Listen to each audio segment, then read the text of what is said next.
India US की trade deal हुई और सबसे बड़ा टेक अवे उसमें यही निकाला गया कि किस तरह से टैरिफ रिडक्शन किया गया है 25% से 18%। और इससे छत्तीसगढ़ जैसे सेंट्रल इंडिया के स्टेट को किस तरह से फायदा होगा, स्पेसिफिकली लैंडलॉक्ड ऐसे स्टेट को किस तरह से फायदा होगा, आज हम समझने आए हैं। हमारे साथ चेंबर ऑफ कॉमर्स के कई सारे मेंबर्स हैं यहाँ पे जो अलग अलग इंडस्ट्री को रिप्रेजेंट कर रहे हैं और वो एग्जैक्टली इंडस्ट्री स्पेसिफिक हमको बताएंगे कि किस तरह से हर एक सेक्टर को इसमें फायदा पहुंचने वाला है। वासवानी जी, सबसे पहले मैं आपके पास आऊंगी।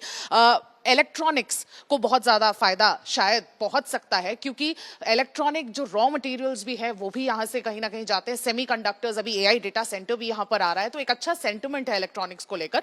किस तरह से आपको लगता है कि इस ट्रेड का छत्तीसगढ़ को फायदा मिल सकता है? देखिए, निश्चित रूप से इलेक्ट्रॉनिक्स की हम बात करते हैं तो जैसे ही टैरिफ अमेरिका ने बढ़ाया था तो यहाँ पे चिप की वैल्यूएशन जो डिमांड थी वो बहुत ज़्यादा थी और उसके कारण हमारे पास प्रोडक्शन नहीं था। और हमने देखा उसके क्षेत्र में सारी कंपनियों ने अपने इजाफा रेट बढ़ाया है, लेकिन वियतनाम में और अमेरिका के ट्रेड दोनों चिप के जो मैन्युफैक्चरर हैं वो वियतनाम और अमेरिका है। वियतनाम डिजाइनिंग करता है, अमेरिका उसका प्रोसेस करता है। उन दोनों के बगैर हमारा काम होना नहीं। कहीं ना कहीं चिप के ना आने से इलेक्ट्रॉनिक्स के व्यापार में आप खाली मोबाइल को छोड़ दो, मोबाइल, टीवी और लैपटॉप, इन सारी चीज़ों की जो मैन्युफैक्चर है वो चिप के द्वारा होता है, जो कहीं ना कहीं हम अमेरिका में थोड़ा बहुत अटक रहते हैं। लेकिन भारत देश में भी हम उन चीज़ों में बहुत आगे बढ़ते जा रहे हैं। उस आत्मनिर्भर भारत की हम बात करते हैं तो हम उन चीज़ों में बहुत आगे हैं, पर कहीं ना कहीं जो डिमांड है हमारे देश की, जितनी इंक्वायरीज और जितनी रिक्वायरमेंट है वो कहीं ना कहीं इन दोनों देशों के बगैर हम थोड़े बहुत अधूरे आज भी हो जाते हैं। जी बिल्कुल। चाइना के लिए एक ऑल्टरनेट मार्केट, कहीं ना कहीं चाइना की अपेक्षा हम एक ऑल्टरनेट मार्केट अब बन के उभर सकते हैं। और जैसे कि मैंने कहा कि छत्तीसगढ़ एक लैंडलॉक्ड स्टेट है, यहां से कुछ भी चीज जाती है तो नियरेस्ट पोर्ट विशाखापट्टनम पड़ता है, वहां तक जाने का भी कॉस्ट कहीं ना कहीं हमको बेयर करना पड़ता है। तो वो कॉस्ट क्या मैनेज हो जाएगा, एब्जॉर्ब हो जाएगा अब? ऑफ कोर्स, अभी तो हमको पता है कि रायपुर से जो विशाखापट्टनम का एक कॉरिडोर बन रहा है उससे ट्रांसपोर्टेशन बहुत सुगम होने वाला है।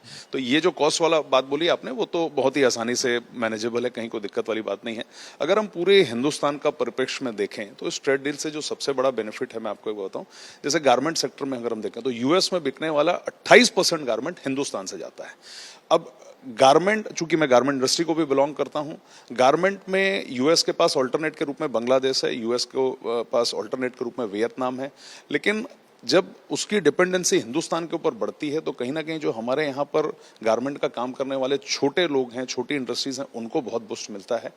छत्तीसगढ़ के परिप्रेक्ष्य में मैं बात करूं तो यूएस की जितनी भी बड़ी गाड़ी की कंपनियां हैं जो व्हीकल्स बनाती हैं, उनके ऑटो पार्ट्स की बहुत बड़ी मात्रा हिंदुस्तान से जाती है, जिनका बहुत बड़ा हिस्सा यहाँ छत्तीसगढ़ में भी बनता है। तो इससे छत्तीसगढ़ को भी लाभ होगा।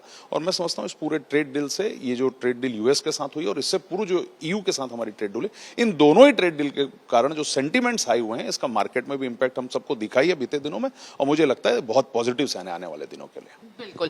स्टील को हम बहुत ज्यादा, हमारे यहाँ स्टील मैन्युफैक्चरिंग के लिए छत्तीसगढ़ जाना जाता है, तो स्टील इंडस्ट्री को किस तरह से फायदा होने वाला है, स्टील, एल्यूमिनियम, ये सारी इंडस्ट्रीज को, क्योंकि इनका इस्तेमाल हर जगह देखा गया है, भले वो रेल कनेक्टिविटी बढ़ाने के लिए हो या और बाकी अन्य क्षेत्रों में। तो किस तरह से आप कहेंगे कि इसको फायदा होगा स्पेसिफिकली स्टील को बहुत ज़्यादा फायदा होने वाला है छत्तीसगढ़ में। ट्रेड डील होने से क्या है कि जिस तरह से टैरिफ कम हुए हैं वो टैरिफ का बहुत बेनिफिट मिलेगा। और जितनी भी कंट्री हैं सब अपनी कंट्री को सेव करना चाह रहे हैं, बॉर्डर को सब सेव करना चाह रहे हैं। जितने स्टील के यहाँ प्रोडक्ट हैं, सारे स्टील के प्रोडक्ट में अब बहुत ज़्यादा इसमें मार्केटिंग का और बहुत ज़्यादा इसमें बढ़ोतरी मिलेगी। तो हमारा ये मानना है कि इस ट्रेड डील से बहुत ज़्यादा बेनिफिट होने वाला है। देखिए, इसमें एमएसएमई को भी बहुत ज्यादा फायदा मिलने वाला है और एमएसएमई कहीं ना कहीं अपने आप को टियर 2, टियर 3 सप्लायर्स की तरह भी अब यूएस मार्केट में लॉन्च कर सकते हैं और उसमें छत्तीसगढ़ एक अहम भूमिका निभा सकता है। मैं वापस आपके पास आऊंगी। जैसा कि एमएसएमई के लिए भी, एमएसएमई के जो सेंटिमेंट्स है वो काफी अभी एनकरेज फील कर रहे हैं, क्योंकि एमएसएमई यूजुअली कॉम्पिटिटिवनेस की वजह से वो international long term contracts gain नहीं कर पाते थे और वो कॉम्पिटिटिवनेस अब थोड़ी सी कम होगी उनके लिए, जिससे उनको लॉन्ग टर्म कॉन्ट्रैक्ट शायद मिल पाएंगे। तो आपको भी ऐसा लगता है कि एमएसएमई कहीं ना कहीं इस दौड़ में सबसे ज्यादा जीतने वाला प्लेयर? ऑफ कोर्स, देखिए हमारा जो एक, अगर पूरा हम ऊपर से ईगल आई अगर डालें हमारे पूरे प्रोडक्शन नेटवर्क के ऊपर में हिंदुस्तान के अंदर में, तो एमएसएमई सेक्टर का इसमें बहुत बड़ा योगदान है। और अगर आप देखें ना तो गवर्नमेंट की जो पॉलिसीज भी बन रही हैं, इसको अगर बहुत ध्यान से हमें देखना होगा। एक तरफ कहीं ना कहीं सरकार को ये बहुत अच्छे से ज्ञात था अंदर के स्रोतों से कि उनकी यूएस के साथ ट्रेड डील होने वाली है। दूसरी तरफ जो बजट हम देखेंगे उस बजट के अंदर में भी एमएसएमई सेक्टर को बहुत प्राथमिकता दी गई है।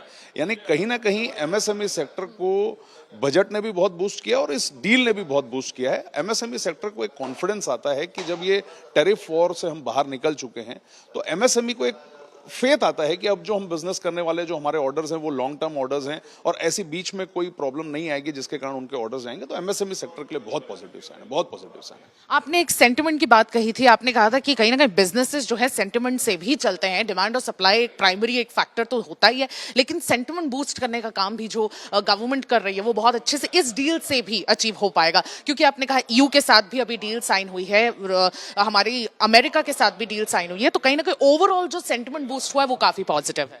मुझे तो ऐसा लगता है कि देखिए ये जो बजट आया, यूनियन बजट आया है, इस यूनियन बजट ईयू से डील, यूएस से डील, ये सारी चीजें अगर हम देखें, तो ये सारी चीजें कहीं ना कहीं मुझे ऐसा लगता है कि सेंटिमेंट्स बनाने का ही काम कर रही हैं सरकार के ऊपर में। कैन आई कट और वहां पे थोड़ा सा शोर हो रहा है। नहीं कोई बात नहीं। मुझे ऐसा लगता है कि सरकार की जो योजना है ना ये बहुत दूरगामी योजना है। सामान्यतः जो बजट बनता है वो बजट एक पॉपुलर बजट बनाने की कोशिश की जाती है, लोक लुभावना बजट बनाने की कोशिश की जाती है। पर इस बार अगर आपने बजट भी देखा होगा ना तो बजट बनाते समय सरकार के बैक ऑफ द माइंड ये जरूर था कि हम एक तरफ हमने ईयू डील साइन कर चुके हैं और बजट आने के 2 दिन के बाद ही उनकी यूएस के साथ डील होती है और बजट जो आता है वो बजट भी लोक लुभावना पॉपुलर नहीं होके 2047 के विजन को लेकर बनाया हुआ बजट है। तो मुझे ऐसा लगता है कि ये सरकार बहुत दूरगामी नीतियों पर काम कर रही है। जिन चीजों को उन्होंने टच किया है बजट में, अगर आप देखें एमएसएमई सेक्टर को टच किया उन्होंने, एक्सपोर्ट को टच किया उन्होंने। आप एक तरफ देखिए यूएस के साथ हमारी डील हो रही है, ईयू के साथ डील हो रही है और वहीं निर्मला सीतारमण वहां पर खड़े होकर सदन में कहती हैं कि हमको कंटेनर मैन्युफैक्चरिंग के ऊपर में ध्यान देना है। जितने मेरे मित्र व्यापार के क्षेत्र में एक्सपोर्ट करते हैं, सरकार की एक्सपोर्ट को लेकर पॉलिसी बहुत अच्छी रही है शुरू से, लेकिन कंटेनर के ऊपर हमारी डिपेंडेंसी हमारी फॉरेन की कंपनियों के ऊपर रही थी, कंटेनर्स की शॉर्टेज रही थी। तो बजट में कंटेनर्स के मैन्युफैक्चरिंग के ऊपर में बात की गई। हिंदुस्तान अगर आप देखें तो 3 तरफ से समुद्री रास्ते से घिरा हुआ है, तो अगर हिंदुस्तान को ग्लोबली अपना बिजनेस बढ़ाना है, अगर एक्सपोर्ट करना है तो उसको समुद्री जो हमारा जो ट्रांसपोर्टेशन का मीन ऑफ मोड है उसके ऊपर में ध्यान देना होगा। उसके ऊपर उन्होंने बताया कि काशी और बनारस में इसके लिए वो काम करने वाले हैं और उसके प्लांट्स लगने वाले हैं। यानी सरकार बहुत दूरगामी नीतियों पर काम कर रही है और मुझे ऐसा लगता है बहुत ही विजनरी ये 3-4 चीजें हमारे महत्वपूर्ण है, जिसमें से एक ये यूएस डील में मानता हूं। लेकिन कहीं ना कहीं अभी भी नोटिफिकेशन नहीं आया है। नोटिफिकेशन आने के बाद शायद चीजें और क्लियर हो जाएंगी। जब हमारी अनौपचारिक रूप से आपसे बातचीत हो रही थी तो मैंने आपसे कहा था कि ये बहुत जल्दी है अभी कोई टिप्पणी करना यूएस डील के विषय में, क्योंकि प्रॉपर नोटिफिकेशन नहीं आया है। जब तक प्रॉपर नोटिफिकेशन नहीं आता, चीजों की क्लैरिटी नहीं आती, तब तक ऐसा कोई भी स्टेटमेंट देना शायद it's too early to say, but still we hope for the best. और सेंटिमेंट्स तो सुधरें, ये जरूर कहना चाहूंगा। बिल्कुल, सेंटिमेंट्स में काफी अच्छा उछाल आया है बाजार के साथ साथ और इसीलिए ये बहुत अच्छी डील मानी जा रही है भारतीयों के लिए, बिजनेसेस के लिए, और इसलिए छत्तीसगढ़ चेंबर ऑफ कॉमर्स भी काफी पॉजिटिव नजर आ रहा है। मैं सुमी केवल पटेल, वीडियो जर्नलिस्ट राघवेंद्र पांडे के साथ, रायपुर छत्तीसगढ़ से आज तक।